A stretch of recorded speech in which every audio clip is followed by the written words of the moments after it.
5. The end of the story. Yes! And the bedpost was his own. The bed was his own. The room was his own. Best and happiest of all, the future was his own, to change his life in. I will remember the past and think of the future, repeated Scrooge as he jumped out of bed. God bless you, Jacob Marley, and God bless Christmas. In his excitement, he found it difficult to speak. His face was still wet from crying.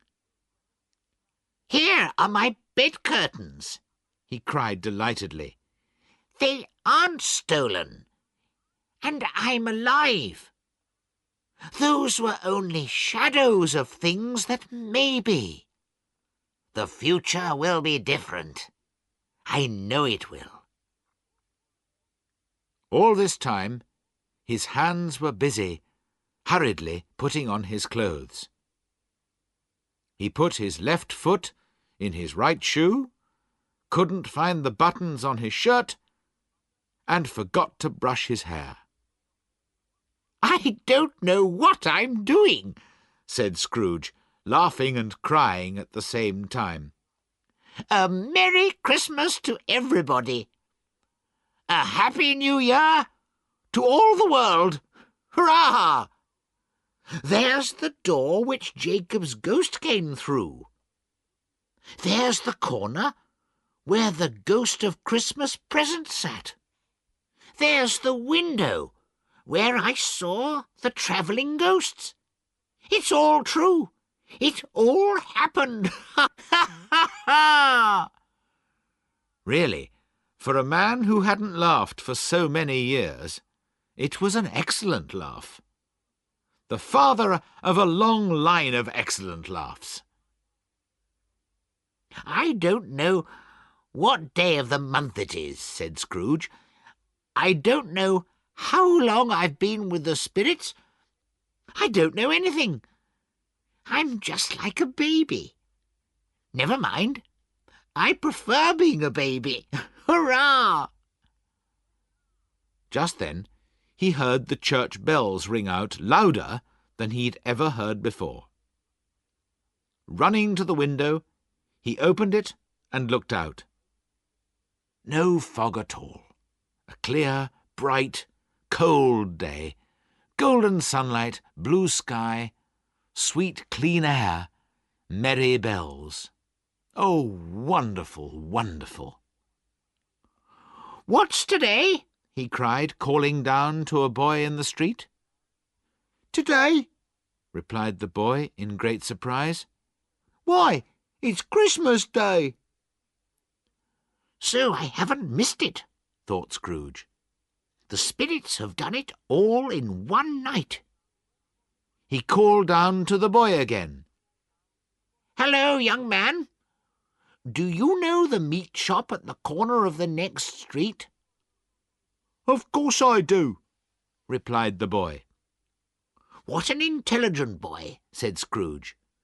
Do you know if they've sold the big turkey that was in the shop window yesterday? What, the one as big as me? Asked the boy. What a delightful boy, said Scrooge. It's wonderful talking to him. Yes, that's the one. It's still there in the window, said the boy. Is it? Said Scrooge. Well, go and buy it. You don't mean it, cried the boy. I do, I do. I'm serious. Go and buy it, and tell the man to bring it back here. Come back with the man, and I'll give you a shilling. Come back in less than 5 minutes, and I'll give you 3 shillings. The boy went off like a bullet from a gun. I'll send the turkey to Bob Cratchit's, laughed Scrooge. He'll never know who sent it. It's twice as big as Tiny Tim. Ha, ha, ha, ha! He went on laughing as he wrote Bob's address, gave it to the man with the turkey, and paid for a taxi because the turkey was much too heavy to carry all the way to Camden Town. Now he finished dressing and went out into the streets wearing his best clothes. The town was full of happy, busy people, and Scrooge smiled at all of them. 3 or 4 men said cheerfully to him, "Good morning, sir, and a Merry Christmas to you." Scrooge thought these were the best sounds that he had ever heard. As he was walking, he suddenly noticed one of the comfortable-looking gentlemen who had come to his office to ask for money for the poor. Scrooge went straight up to him, took the old gentleman by both hands, and said, "My dear sir, how are you? A Merry Christmas to you, sir." "Mr. Scrooge?" asked the gentleman, surprised. "Yes, that's my name. I'm very sorry for what I said to you when you visited me yesterday. Will you please—" And he spoke very quietly in the gentleman's ear. "Good heavens!" cried the gentleman. "My dear Mr. Scrooge, are you serious?" "I am. Not a shilling less. I must tell you, I haven't given anything to anyone for years." "My dear sir," said the gentleman, shaking hands with him, "I don't know how to thank you for—" "Don't say anything, please," replied Scrooge. "Will you come and see me tomorrow about it?" "I will," cried the old gentleman happily. "Thank you, and God bless you," said Scrooge. He went to church, and watched the people, and gave children money for sweets, and discovered that he had never been so happy in his life. In the afternoon he went to his nephew's house. He passed the door several times before he was brave enough to knock. But at last he did it, and was taken into the sitting-room, where Fred and his pretty wife were waiting for their friends to arrive for dinner. "Fred," said Scrooge, "it's your Uncle Scrooge. I've come to dinner. Will you let me stay, Fred?" Let him stay? Fred almost shook his uncle's arm off. Scrooge felt at home in 5 minutes. Nothing could be merrier. And what a wonderful dinner they had! Wonderful party, wonderful games, wonderful happiness. But he was early at the office next morning. Oh, he was there early. He wanted to catch Bob Cratchit arriving late.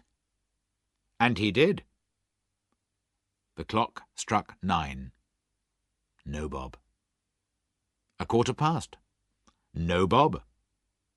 He was 18½ minutes late when he finally hurried in.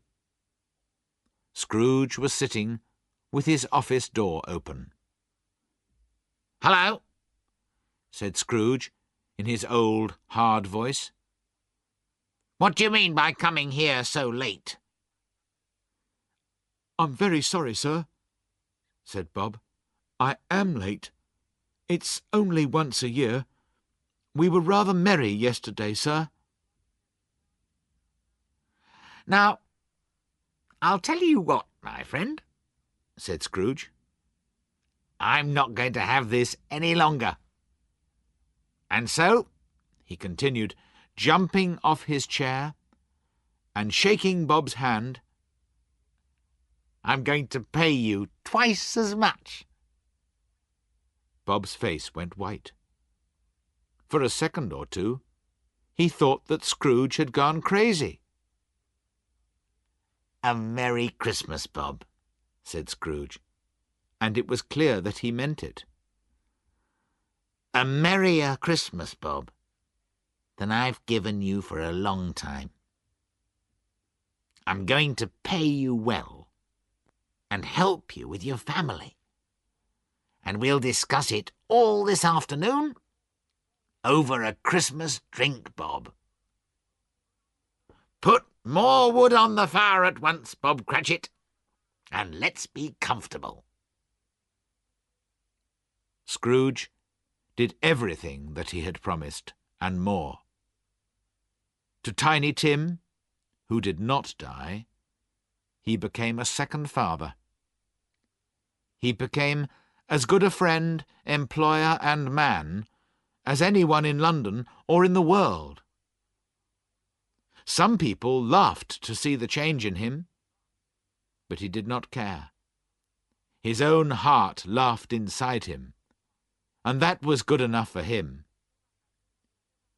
He never had any more conversations with spirits, but kept Christmas cheerfully and lived a happy life.